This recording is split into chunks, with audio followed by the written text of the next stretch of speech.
সুপ্রভাত সকলকে, good morning সকলকে। কেমন আছো তোমরা? আশা করি তোমরা খুব ভালো আছো। তো আজকে ছুটির দিন, কোনো কাজকর্ম নেই, বিন্দাস। একটু বেশিক্ষণ ঘুমাচ্ছিলাম, মা একটু উঠিয়ে দিয়েছে। কারণ ওই মায়ের একজন রিলেটিভ এসেছে, তোমরা চেনো ওই দাদুকে। ওই দাদু আসবে বলে মা তুলে দিয়েছে।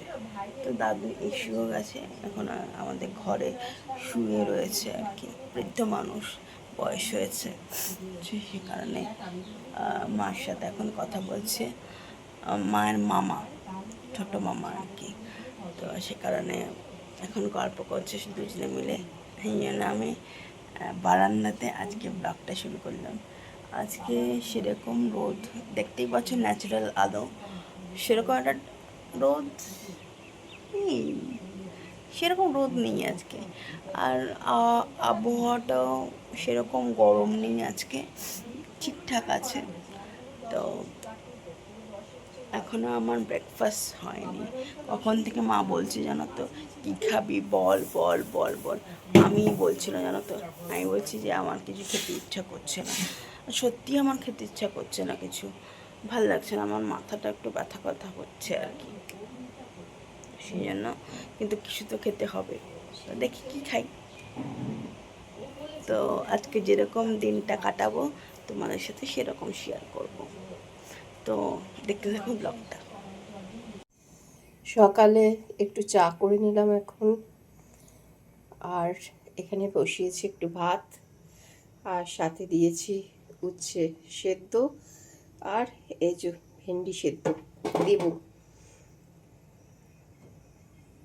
আর পায়েলের বাবা আজকে বাজার থেকে মাছ এনেছে, তারি মাছ। এই মাছটা নাকি খেতে খুব ভালো। তো এখন নুন হলুদ মাখিয়ে রেখেছি ধুয়ে।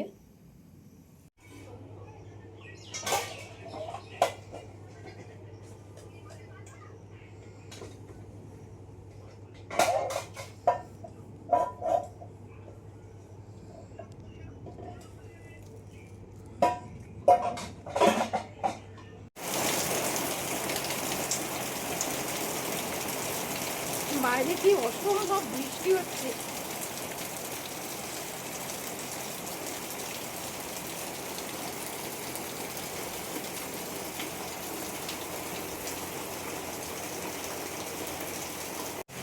নতুন ঘর করলাম, দেখো এখানে বৃষ্টি জল এই উপর দিয়ে টপ টপ করে জল পড়ছে।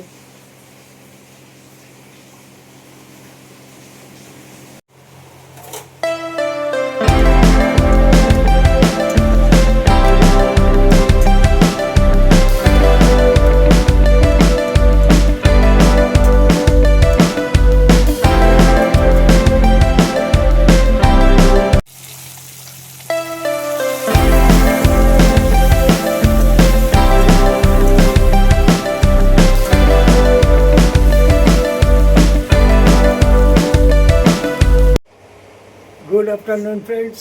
তো দুপুরবেলা আজকে আমি তোমাদের কাছে এলাম।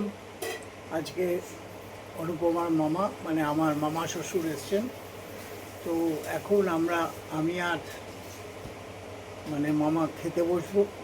তো আজকে কি রান্না হয়েছে, আর তার আগে একটা কথা বলে দিই, উনি আবার মানে মাছ মাংস এসব বেশি খায় না। উনি ডিম সিদ্ধ একটা খায়, কিন্তু মাছ মাংস এসব খায় না, আর সিদ্ধ ভালো খায়। তবু অনুপমা কিছু রান্না করেছে, কি রান্না করেছে আজকে তোমাদের আমি একটু দেখিয়ে দিই। রান্না দেখো, পেঁপে সেদ্ধ, ভেন্ডি সেদ্ধ, উচ্ছে সেদ্ধ, আছে ডাল, এখানে আছে শুক্তো, এখানে আছে তাড়ি মাছ, তারই মাছ বলে না, ছোট তারই মাছ, সেই মাছ, এখানে বেগুন ভাজা, এখানে পাঁপড় ভাজা, শসা, তালের শাঁস, আম, আর আছে দই, সেটা পরে দেখাচ্ছি তোমাদের। তো এখন আমরা লাঞ্চ সারতে বলবো। এই যে মামার ডিম সেদ্ধ ছিল, সেটাকে খুলছে। হঠাৎ করেই মামার আশা, আমি বললাম চলে আসো। মামা একটু ভাবছিল যাবো কি যাবো না, আমি বললাম আসো, আমি খুব খুশি হব। হ্যাঁ, কারণ কারণ আমার বাবা মার পরেই আমার মামার স্থান। আর জানো আমি মামা বাড়িতে মানুষ, আর এই ছোটো মামা আমাকে ভীষণ ভালোবাসতেন, মামাকেও দেখাচ্ছি। তো লাঞ্চ সারতে বসে মামাকে দেখে নেবে। না এটাও বেশি হয়ে যাবে। এইটুকুনি এক হাতা, তুই আর একটু তোল। এটা এক হাতা রয়েছে। এখন এত খেয়ে খাবো না ভাত, আর এই ডায়াবেটিস তুই জানিস না। তুই হাত দিয়ে তোল না। না, এই তো ঠিক আছে। তাহলে তো তাই ভাত কতটুকু বেশি না। ভাত খেলে দেখো। একটু তেল দে। তো মামার ভাত খাওয়া দেখো, এই যে এইটুকু ভাত নিয়েছে, সিদ্ধই বেশি খায়। আজকে মার জন্য চিকেন আনতে পারি, এখানে ভাবে কিনা। আমার সিদ্ধ, একটু তেল দে। হ্যাঁ, তেলটা। আমার মামা কি বলছে শোনো, কেন আজকে এসছে, কেন আসছো তুমি? আসলাম একটু ঘুরতে, দেখতে, বেরিয়ে গেলাম। জায়গা পরিবর্তন। জায়গা পরিবর্তন হলো। এক জায়গায় কিচ্ছু খাইনি জানো, কতটুকু ভাত খেলো। আমি বললাম তুমি কিছুই খাচ্ছ না, বলে আমার এটাই খাওয়া। এটাই আমার। খুব আনন্দ পেলাম তুমি আসলে বলে। তো এখন দুজনে তোমরা সম্পর্কে জানো ভাগ্নি আর না মামা না? হ্যাঁ, মামা ভাগ্নি। মামা ভাগ্নি এখন চা খাচ্ছে। হ্যাঁ, তা কি সন্ধ্যেবেলা মামা চলে যাওয়ার আগে একটু চা, সব লাল চা, মামা আবার চিনি চা। চিনি চা ওটা আর চা আছে? না, তারপরে আমি একটু মিষ্টি। হ্যাঁ, আবার আবার আবার ওই চাটার কিছু আছে, ওটা খাওয়া যাচ্ছে? হ্যাঁ, লাল চা আমার মিষ্টি ছাড়া, ওটা ওটা ছাড়া আমি কম মিষ্টি নিয়েছি। দাদু চলে গেল।